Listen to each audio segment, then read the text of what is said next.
하나님 말씀은 출애굽기 20장 12절 말씀입니다.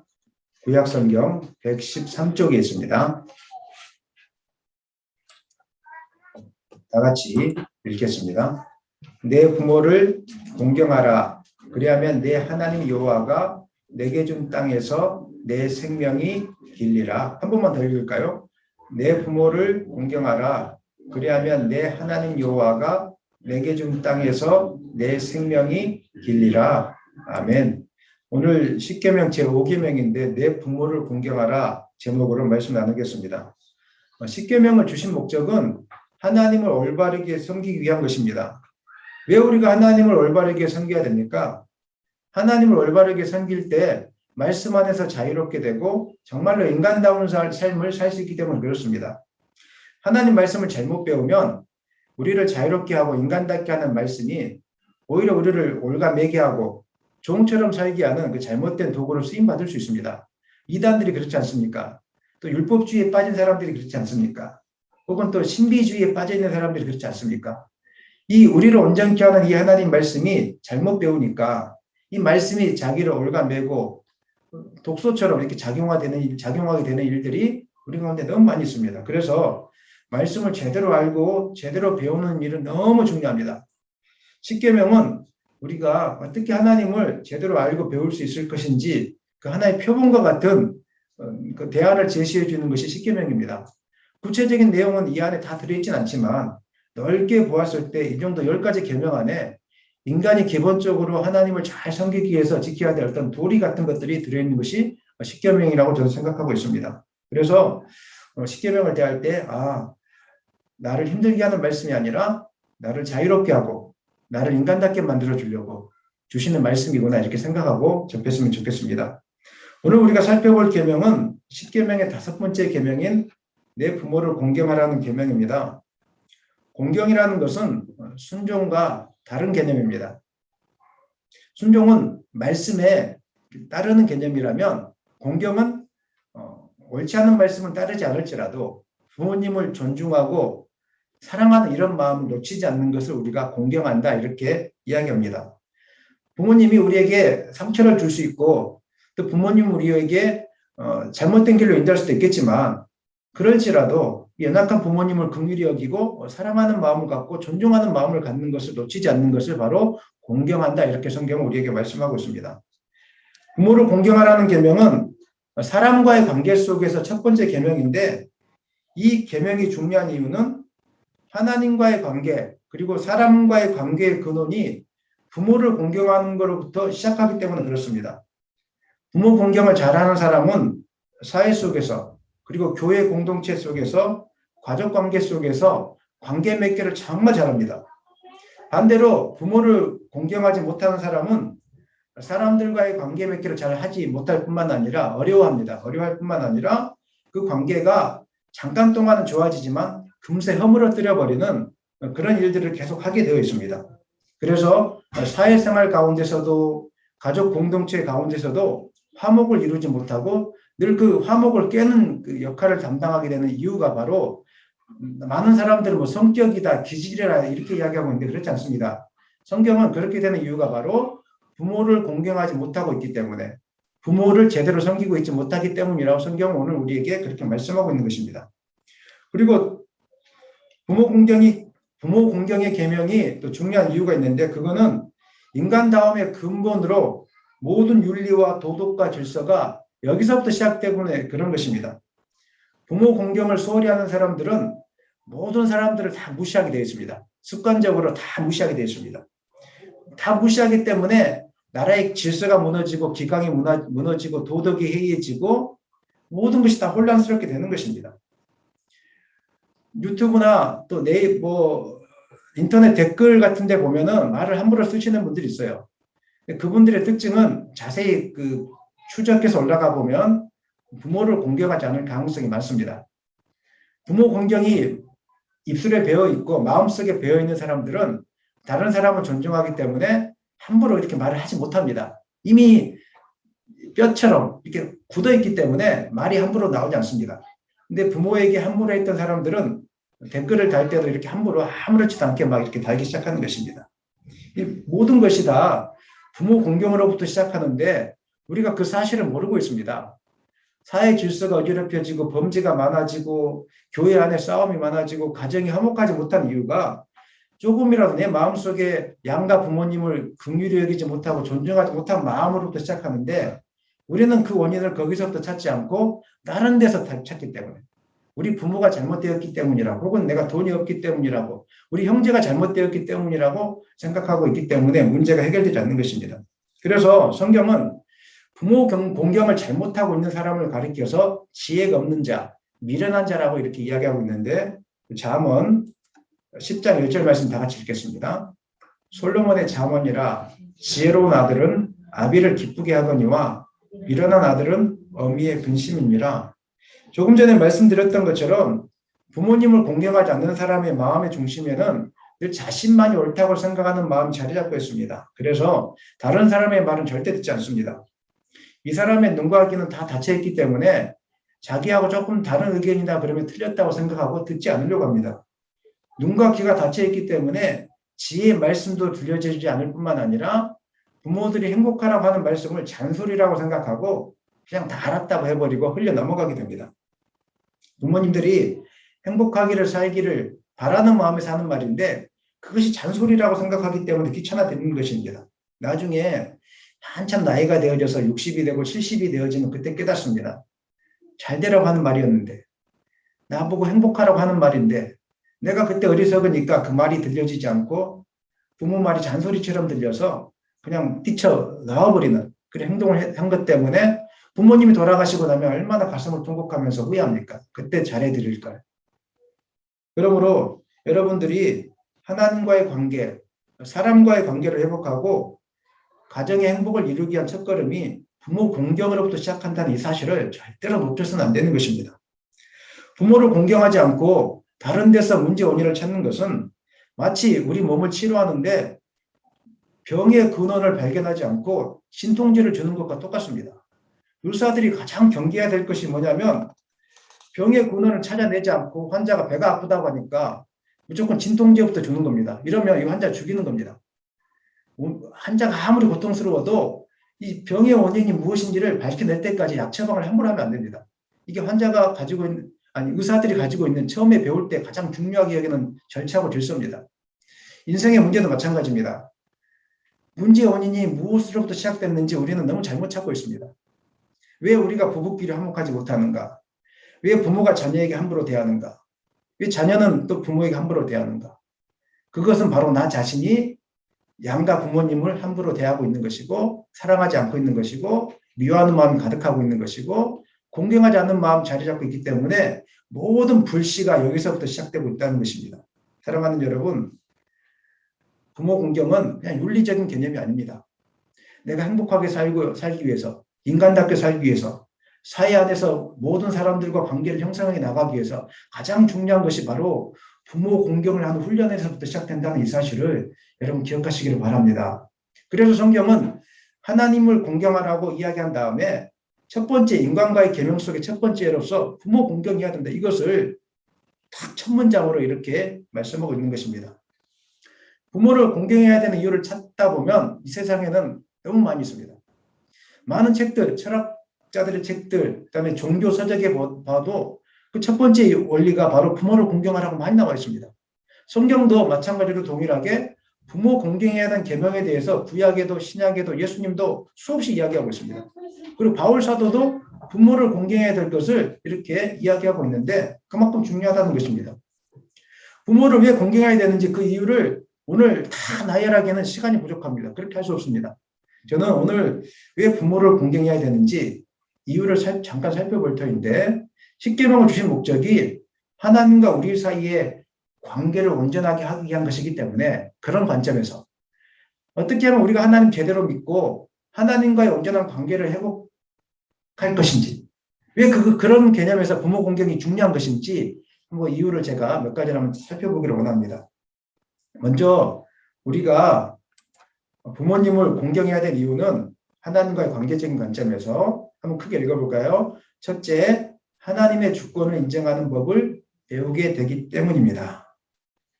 부모를 공경한다는 것은 나를 이 땅에 보내주신 분이 하나님이라는 것을 인정하는 겁니다. 세상 사람들은 하나님이 나를 보내줬다 이렇게 인정하지 않는 경우들이 많습니다. 어떻게 생각합니까? 우연의 산물로 생각합니다. 우연에 부모님이 그냥 우연히 사랑해서 나를 낳았다라고 생각합니다. 이러니까 그다음부터 문제가 생기는 겁니다.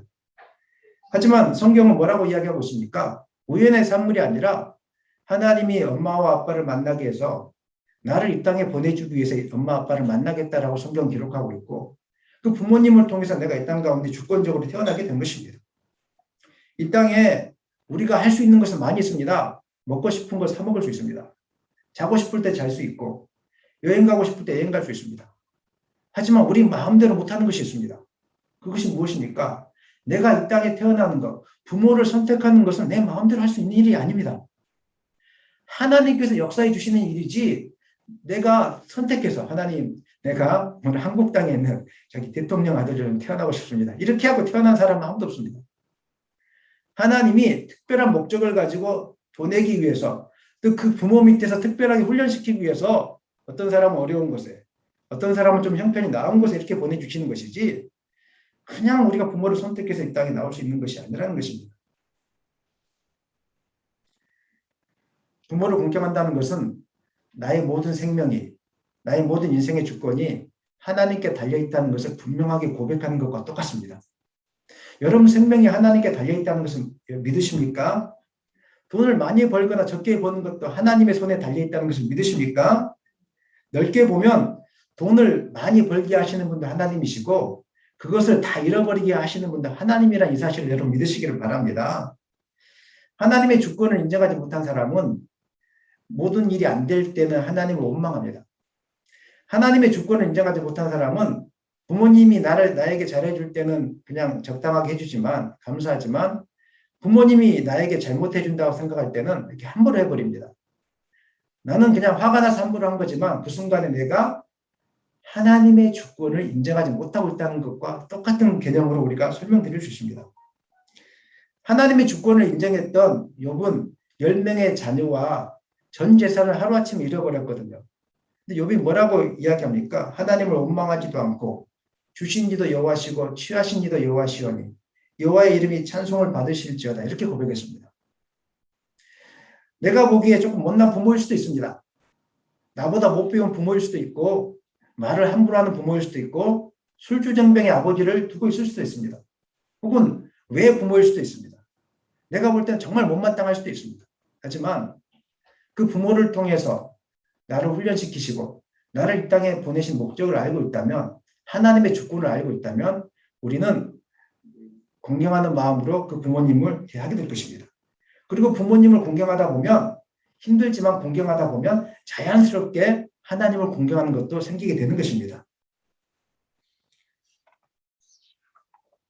우리가 그러므로 가혹한 환경에 처해 있을 때 모든 것이 내 뜻대로 안 될 때 하나님께서 나를 이 땅에 보내셨구나. 하나님께서 우리 부모님을 통해서 나를 이 땅에 보내셨구나. 이런 주권을 인정하고 나아갔으면 좋겠습니다. 왜 하나님은 이렇게 약하고 어리석어 보이는 부모님 밑에서 태어나게 하셨을까? 큰 계획이 있습니다. 하나님은. 인간은 부유한 환경, 좋은 환경에서 이렇게 성숙되어지는 것이 아닙니다. 어떤 사람은 이 땅에 리더로서 성장하기 위해서 가혹한 환경에서 훈련받아야 될 분들이 존재합니다. 그래서 이 사람들은 특별히 어렵고 힘든 부모님 밑에 하나님 보내주시는데 성경에 나오는 많은 사람들, 요셉도 마찬가지지 않겠습니까? 그 힘든 환경 속에서 형들한테 따돌림 받고 이런 환경 속에서 있었지만 나중에 애굽의 총리로 쓰임받았습니다. 다윗은 어떻습니까?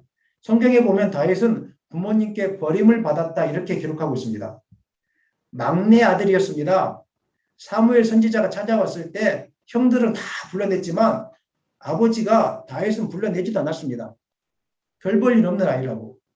부모님께 따돌림 받은 아이라서 시편에 보면은 부모님은 나를 버렸사오나 하나님은 나를 지켜주십니다. 이렇게 고백하고 있습니다.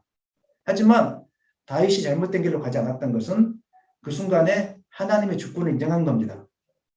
나를 보내주신 이도 하나님이시고 아멘입니까? 나를 험난한 곳에 놔두시는 이도 하나님이시고 나의 인생은 다 하나님께 달려 있습니다. 이 마음으로 부모님을 공경했기 때문에 다윗이 하나님 앞에 쓰임받을 수 있었던 것입니다. 윈스턴 처칠은 자신이 집필한 존 처칠의 전기에서 이렇게 이야기했습니다. 우리 한번 다 같이 읽겠습니다. 유명한 인물들은 대체로 불행한 어린 시절의 산물이다. 어린 시절에 겪은 가혹한 환경, 역경의 고통, 멸시와 조롱의 아픔이 있었기에 그들의 끈질긴 지혜와 정해진 목표는 무자비할 정도의 불변성을 띠게 된다. 그리고 그런 것이 없다면 위대한 업적은 좀처럼 달성되기 힘들다. 리더십에 관한 책을 제가 읽고 있었는데 이 문장이 나와서 오늘 본문과 너무 똑같아서 제가 인용했습니다.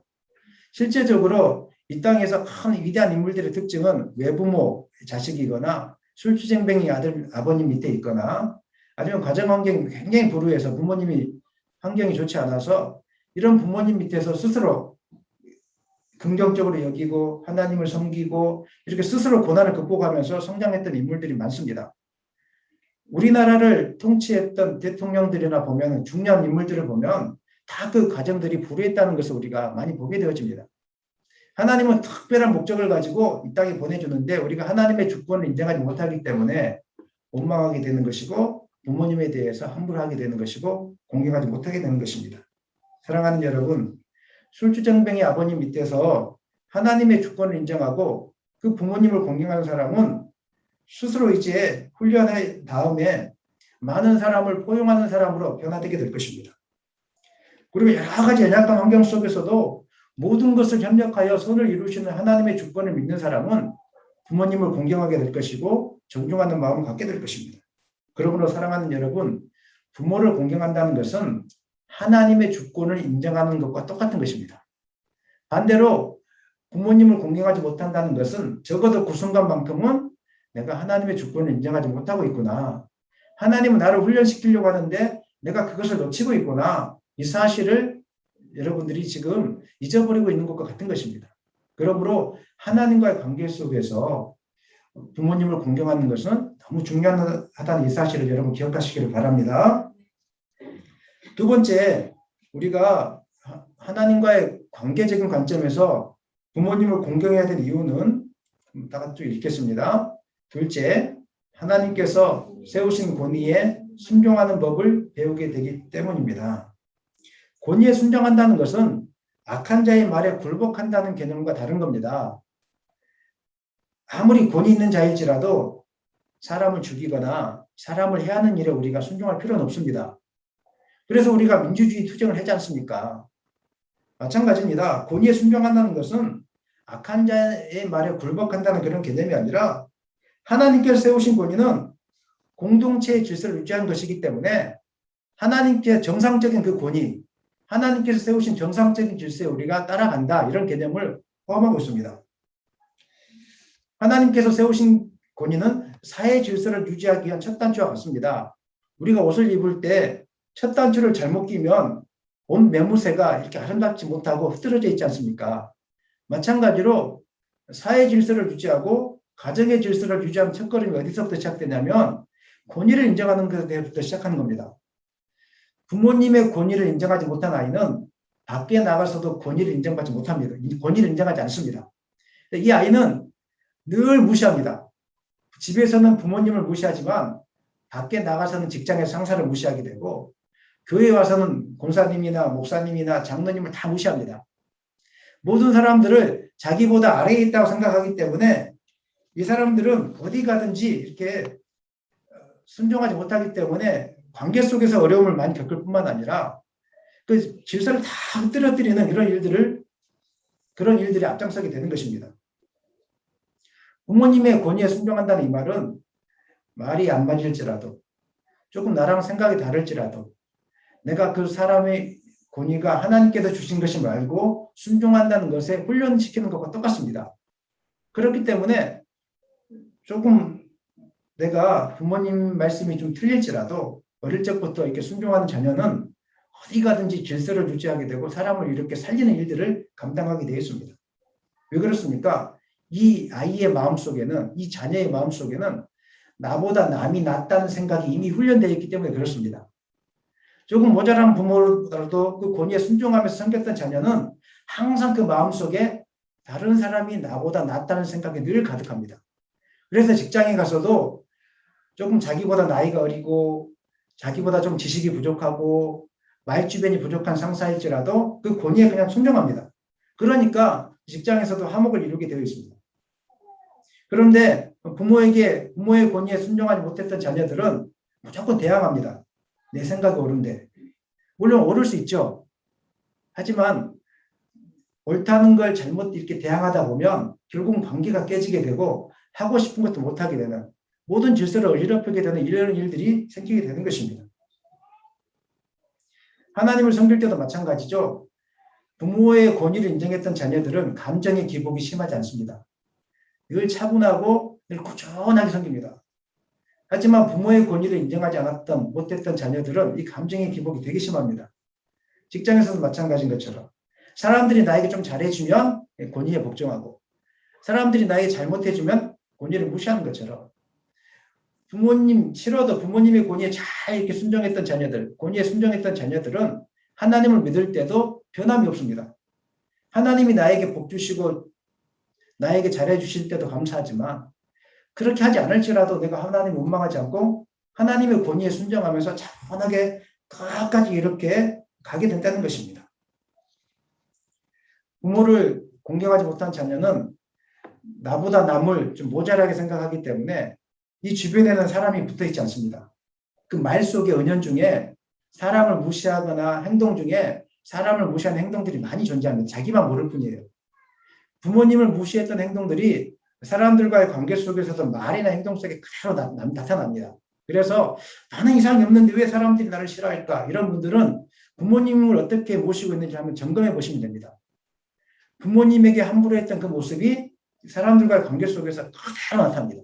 제가 서론에서 말씀드렸지 않습니까?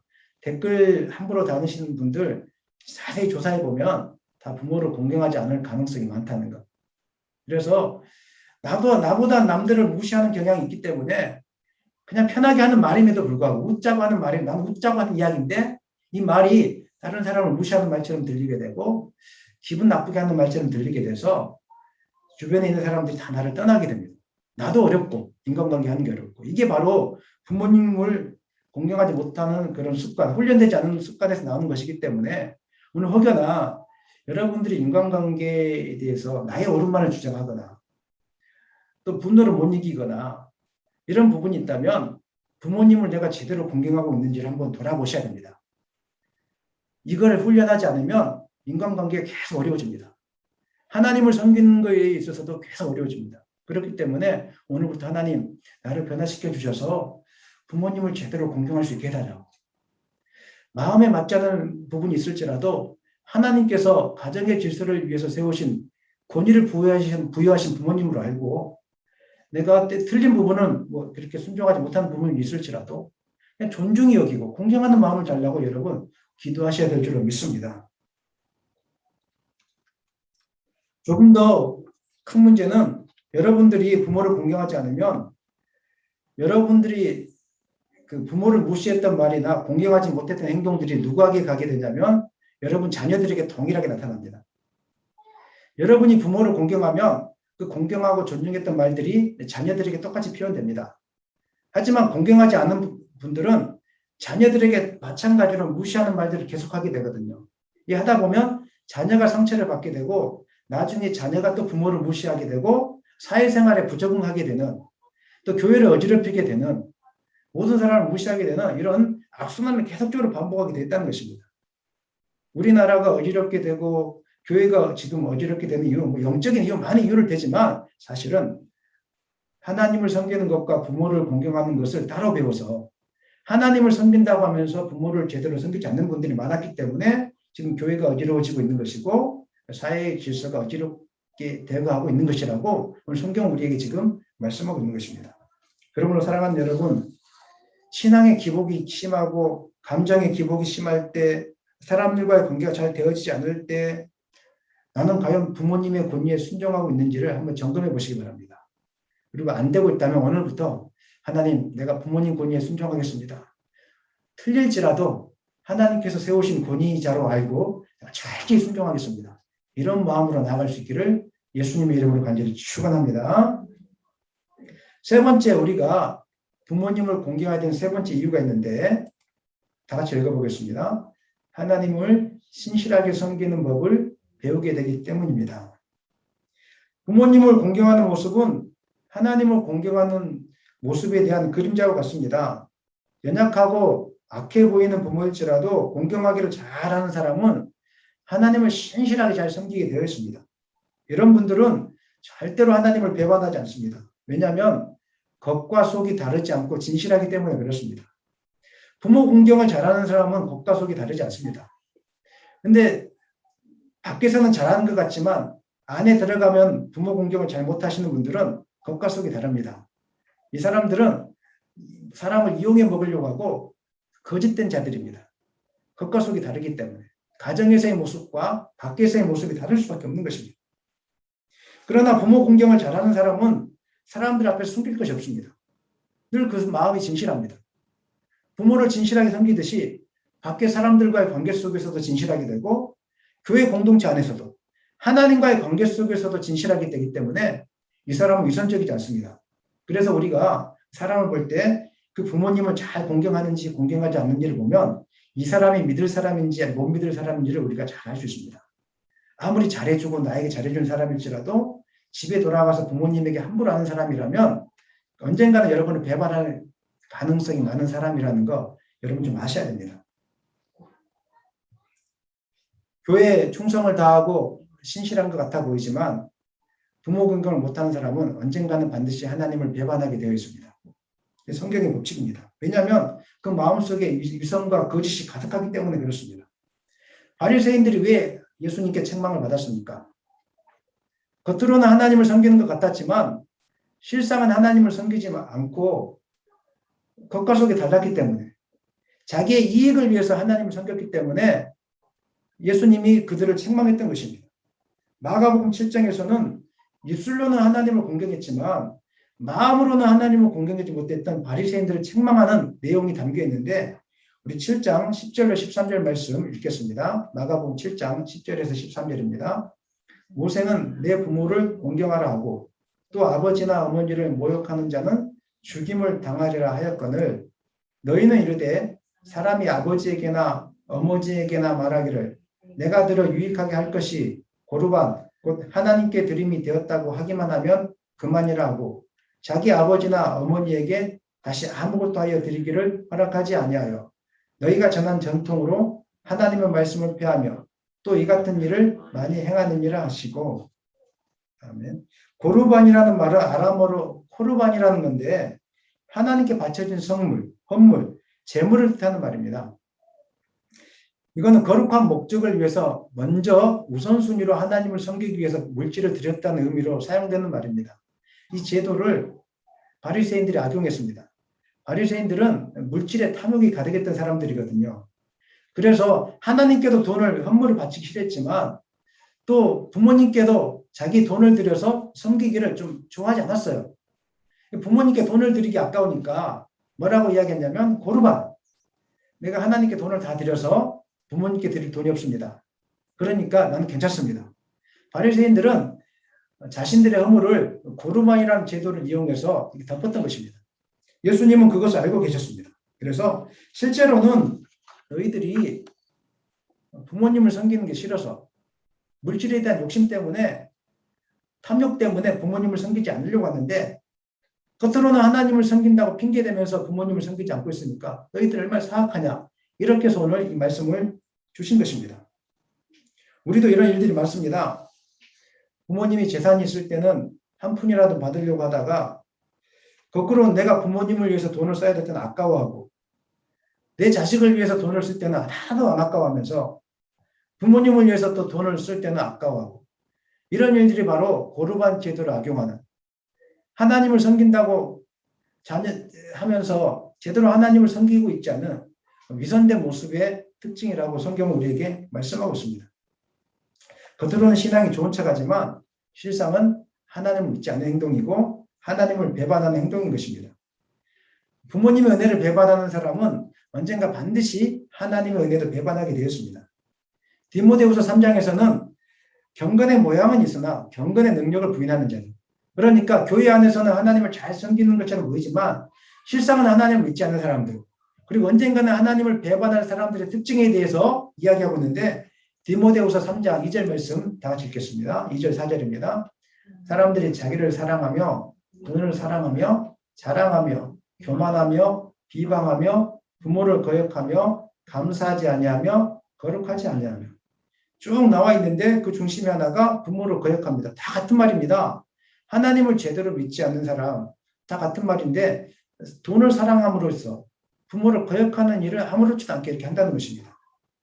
그 다음에 4절 말씀 읽겠습니다. 배신하며 조급하며 자만하며 쾌락을 사랑하기를 하나님 사랑하는 것보다 더하며, 지금은 하나님을 잘 섬기는 것처럼 보이지만 결국 언젠가는 하나님을 배반하게 되는 사람들의 특징이 바로 부모를 공경하지 못하는 사람들의 모습이라는 겁니다. 이처럼 부모 공경과 하나님 공경은 닮아 있습니다. 부모를 공경하지 못하면서 하나님을 잘 섬길 수는 없습니다. 부모를 공경하지 않으면서 부모에 대한 미워하는 마음을 가지면서 하나님을 온전히 섬길 수 없습니다. 많은 경우 부모님과의 갈등의 관계가 있고 부모님 앞에 권위에 순종하지 못하고 부모님에게 함부로 하시는 분들의 특징이 뭐냐면, 다른 사람들에게 잘해줌으로써 자기가 착하다고 보여주고 싶어하는 위선적인 모습들이 너무 많이 있습니다. 저는 교회 생활을 하면서 목회자로 있으면서 이런 부분들을 많이 봤는데, 부모에게 함부로 하고 부모님을 섬기지 않으면서 교회에서는 막 성가대 지지를 하면서 사람들에게 인정받기로 하고, 그 다음에 교회에서 무슨 일을 할 때 자기가 몸소 나서서 일하면서 자기가 착하다고 인정받기로 원하고, 그 다음에 교회가 헌금할 일이 있을 때는 과분할 정도로 헌금하면서 자기가 목사님께 인정받기로 원하면서, 나중에는 집에 돌아가서는 부모님을 함부로 하고 아내에 함부로 하고, 이런 모습들을 제가 종종 많이 보게 되었는데, 이분들의 특징은 목사님이나 교회사 성도들이 인정해 줄 때는 열심히 하지만 조금이라도 인정받지 못했다고 생각할 때는 금세 배반하고 돌아가고 막 욕을 하고 막 분노하고 어쩔 줄 모릅니다. 신앙의 기복이 너무 심해서 막 우왕좌왕하고 막 한 번은 막 선교사로 나갈 것처럼 막 하다가 나중엔 언제 그랬냐는 듯이 그냥 돌아가 버리고, 이런 일들이 우리 가운데 비일비재하게 많다는 것입니다. 그러므로 여러분들이 항상 생각할 때 내가 어떻게 하면 하나님을 잘 섬길 수 있을 것인가? 부모님부터 잘 섬겨야 되겠다. 부모님과 나의 관계를 먼저 점검해야 되겠다. 명절을 맞이해서 양가 부모님을 여러분들이 이제 섬기고 오셨을 텐데, 제가 보니까 고부간의 갈등이 없는 집안이었어요. 시어머니가 딸처럼 생각해주면 좋은데 며느리를 다들 그렇지 못해요. 내 아들 이래요. 며느리는 맨날 스트레스 받는 거예요. 우리 시어머니 분이 계시다면 그렇지 않아지기를 소망합니다. 며느리도 딸처럼 좀 안아주시고 귀하게 여겨주시고 생일도 좀 챙겨주시고 이렇게 하셔야 됩니다. 반대로 또 며느리들도 마찬가지고, 그 다음에 또 뭐죠? 처갓집 때도 마찬가지고, 다 마찬가지입니다. 자기 자식 귀한 건 알지만 남의 자식 귀한 건 알지 못하고 이런 부분들이 있는데, 그런 부모님들도 인간인지라 그럴 수밖에 없어요. 하지만 그분들이 변화되기를 원하는 것은 좀 어리석은 일이에요. 지혜 없는 일이에요. 그분들은 변화되지 않습니다. 인생을 이렇게 살아왔는데 어떻게 변화되겠습니까? 나도 변화되지 않는데 어떻게 부모님을 변화되기를 기대하십니까? 그러니까 상처받는 거죠. 변화를 기대하지 마시고 내가 변화돼야 됩니다. 오늘 말씀을 통해서 내가 바뀌면 되는 겁니다. 하나님의 권위를 인정하면 되는 것이고, 그 다음에 하나님의 질서를 인정하면 되는 것이고, 그 다음에 부모님과의 관계를 꾸준하게, 싫더라도 꾸준하게 하는 것이고, 이렇게 하다 보면 이것들이 하나님과 깊은 신앙의 관계로 나아가게 되고, 하나님께서 그 마음을 달아보시고 나에게 복을 내려주시는 것입니다.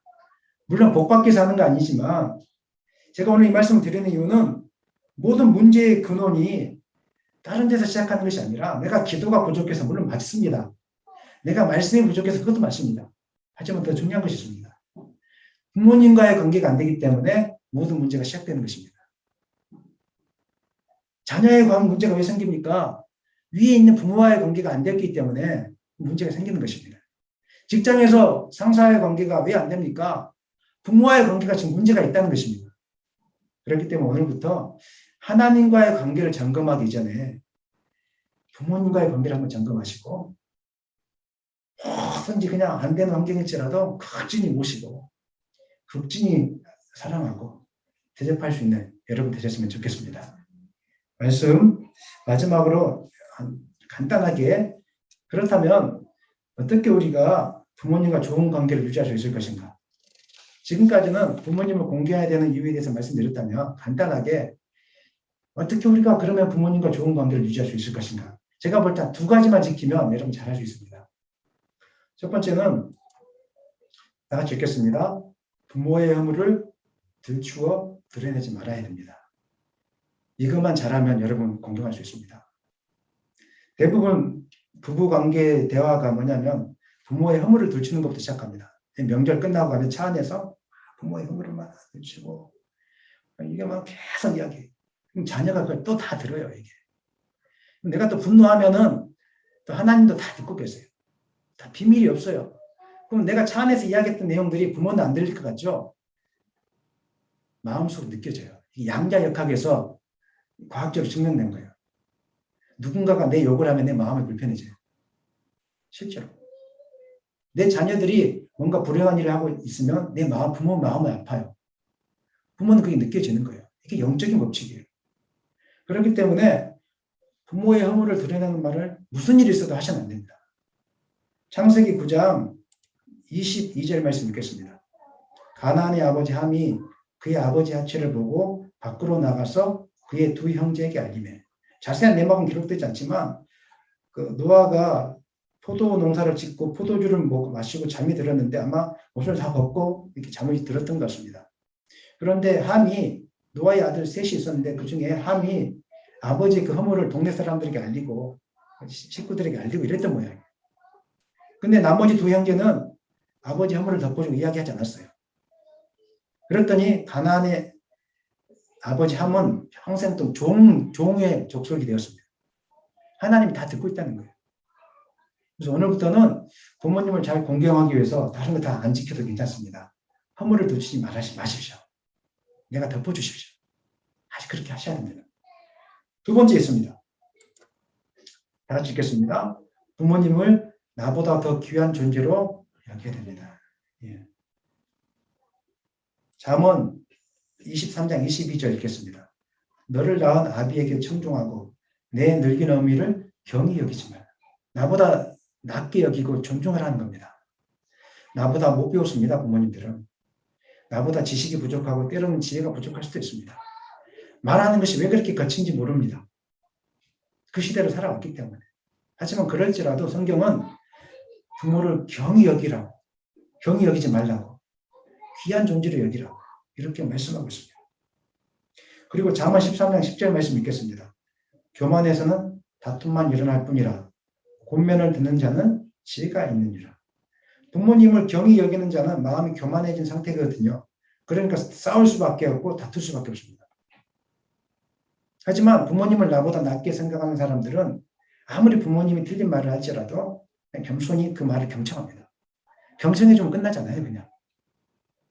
근데 우리가 교만하기 때문에 경청하지 못하고 가르치려고 하기 때문에 갈등이 생기는 것이고 싸움이 시작되는 것입니다. 제가 조금 전에 말씀드렸지 않습니까? 나도 안 변화되는데 어떻게 부모님이 변화되겠습니까? 그냥 존중이 여겨지면 모든 문제는 해결되는 것입니다. 말씀 마무리하겠습니다. 하나님께서 부모를 공경하라는 계명은 단순히 우리에게 상을 주기 위해서 혹은 벌을 주기 위해서 주신 계명이 아닙니다. 이 계명을 주신 목적은 하나님을 온전히 섬기고 이 세상을 잘 살아내는 첫걸음이기 때문에 부모를 공경하라고 이렇게 우리에게 말씀하시는 것입니다. 부모를 공경하지 않고 하나님을 잘 섬길 수 없습니다. 부모를 공경하지 않고 직장 생활을 잘 할 수 없습니다. 인간관계를 잘 할 수 없고 가족관계를 잘 할 수 없는 것입니다. 흐트러진 모든 질서를 회복하는 유일한 비결은 바로 부모 공경으로부터 시작하는 것입니다. 이 사실 너무 중요하기 때문에 오늘 집으로 돌아가셔서 부모 공경해야 되겠다. 이것부터 시작해야 되겠다. 이 말씀 붙드시고 최선을 다해서 살아계신 부모님들을 공경하시고 귀한 존재를 여기시는 여러분 되실 수 있기를 예수님의 이름으로 간절히 축원합니다. 우리 합심하여 같이 기도하겠습니다.